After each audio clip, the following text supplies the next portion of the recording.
इटकरे येथे राहत्या घराला भीषण आग, अंदाजे 9 लाखांचे नुकसान, मजुरीचे भांडवल आणि दागिनेही खाक.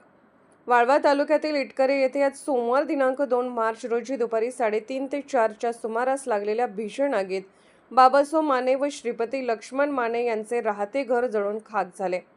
या आगीत घराच्या बांधकामासाठी ठेवलेली 7.5 लाखाची रोकड आणि कपाटातील सोन्याचे दागिने आगीच्या भक्ष्यस्थानी पडल्याने माने कुटुंबाचे अतोनात नुकसान झाले आहे.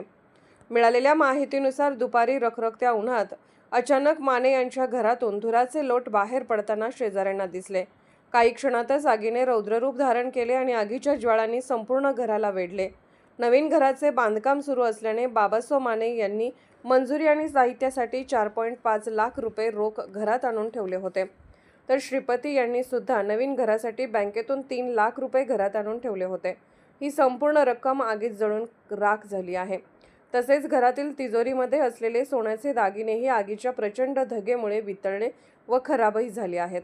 आग लागल्याची बातमी गावात वाऱ्यासारखी पसरताच ग्रामस्थांनी घटनास्थळी धाव घेतली. उपलब्ध साधनांनी आणि पाण्याचा मारा करून आग विझवण्याचा शर्थीचा प्रयत्न केला, मात्र आगीची तीव्रता जास्त असल्याने यश येत नव्हते. अखेर घटनेचे गांभीर्य ओळखून चिखली, शिराळा आणि ईश्वरपूर नगरपालिकेच्या अग्निशमन दलाला पाचारण करण्यात आले. 2 तासांच्या अथक प्रयत्नानंतर अग्निशमन दलाच्या जवानांनी आग आटोक्यात आणण्यात यश आले.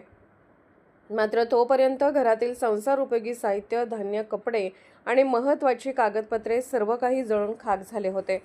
सदर घटनेची माहिती मिळताच अमित मलगुंडे अग्निशमन गाडी घेऊन घटनास्थळी दाखल झाले. आग नेमकी कशामुळे लागली याचे अधिकृत कारण अद्याप समजू शकलेले नाही.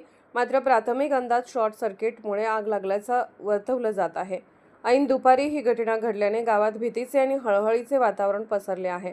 रक्ताचे पाणी करून साठवलेली पुंजी आणि हक्काचा निवारा डोळ्यादेखत राख झाल्याने माने कुटुंबावर आभाळ कोसळले आहे.